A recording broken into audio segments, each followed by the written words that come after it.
his biological, his natural parents. That person is halachically no longer seen to be the child of his biological parents. Why? He was just born now. It is just that it came from the womb at this very moment when the conversion took place. So asks the Talmud then, who are their parents? Who are the parents of the convert? And as you probably know, the answer is Avraham Avinu and Sarah. The first two Jews in history. Interesting, the people who themselves converted. Because obviously we are all children of converts, without an exception. Because Abraham was not born as a Jew, he was born as a Gentile. He became Jewish, and so did Sarah.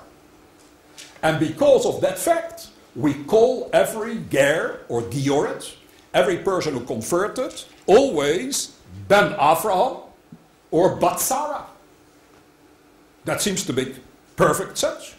Newborn baby, who then are the great-great-grandparents, or better, who are the very parents? The people who did that themselves, Abraham and Sarah, and the connection with the natural, biological parents is no longer somehow recognized. Very disturbing, by the way. Incredibly disturbing. Ask the Talmud, in that case, why then is it forbidden to marry your own mother or father or brother or sister? There is no longer a biological relationship with these people. So you could marry them. Like you can marry your wife, or did marry your wife, or your husband. Says the Talmud, the rabbi said like this. Shelo yomru, so that the non-Jewish world should not say, Ba'im mikedusha chamura likdusha kala. So that the non-Jewish world would not say something like proselytes, people who are converted, came from a state of severe sanctity to a state of weak sanctity. What was before forbidden, because a non-Jew is also not allowed to marry his mother, his father, his sister, or his brother. Now, suddenly, one really could, because there's no longer an halachic biological relationship anymore. So these people could get married, but since it would not make the right impression, it would be very bad PR for the Jewish tradition.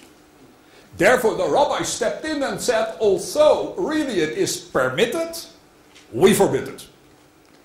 But it's for PR reasons.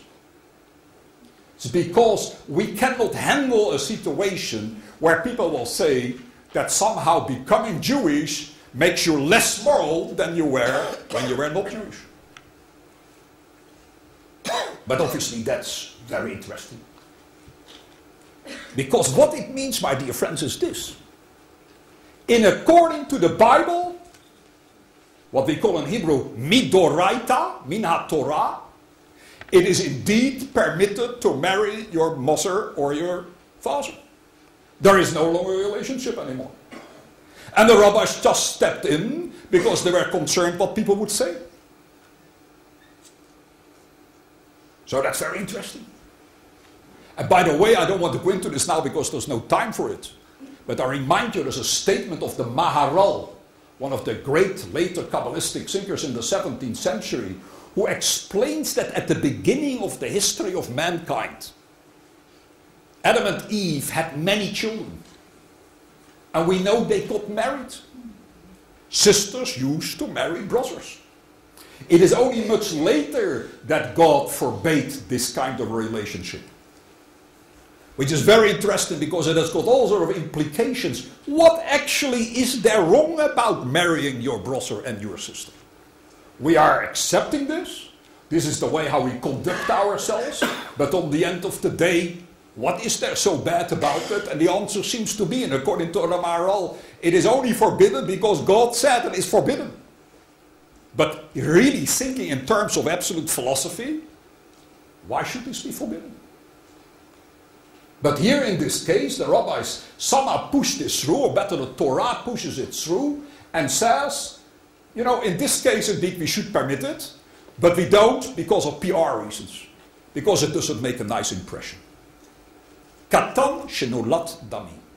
It is like a child being born altogether all over again. One of the great Jewish philosophers who's not so much known, and is a great pity, by the name of Professor Michael Wyszograd, wrote in a marvelous book of his, which you must read, which is called The Body of Faith, where he writes about this issue and he says the following. How interesting. This is not the case in Christianity. Because if a Christian baptizes, or better, somebody is not Christian, baptizes into the Christian community, the prohibition of forbidden relationships continues in according to Christianity. Meaning to say that Christianity does not hold of the opinion when you were a heathen and you became a Christian, it does not sever the relationship between your parents and yourself, because baptizing is not as, let's say, deep, as serious, as absolute, as radical as in the case of the Jewish tradition. You continue to stay the child of your parents. Not so in the halacha.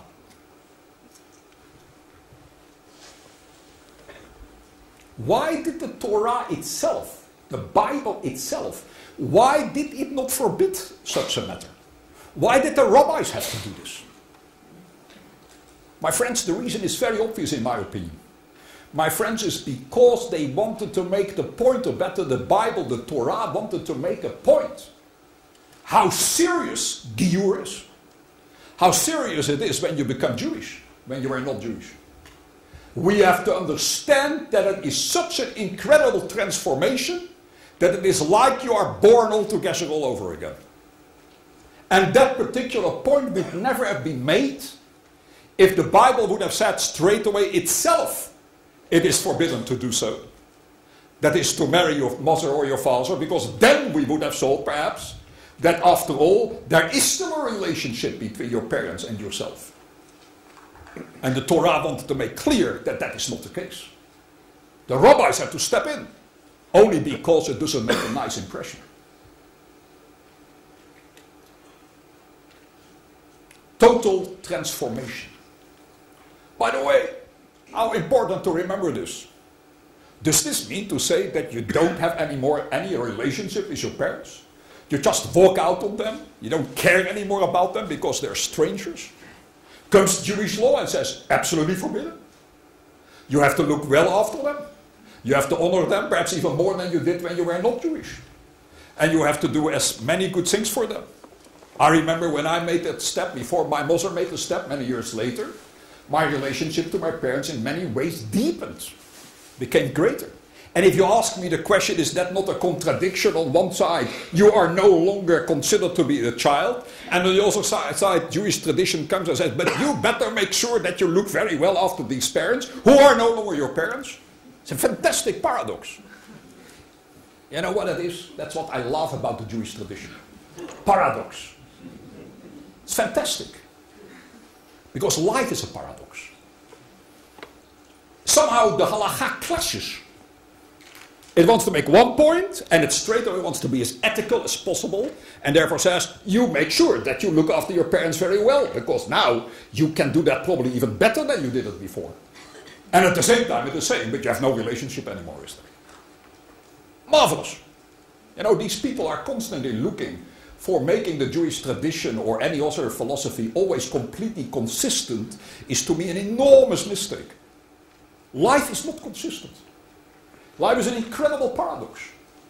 And that's also in the Jewish tradition itself, it constantly makes that point. Nothing can be greater than that. You don't have to solve all problems in this world. Indeed, it would be terribly boring. How do you make conversion? Officially, as we all know, the convert has to go into a mikvah, a ritual bath. Completely immersed into that bath, specially made for that occasion, as you all know. And the moment that you get out of it, I remember that, It's many, many years ago by now. I won't tell you how old I am. But when it happened,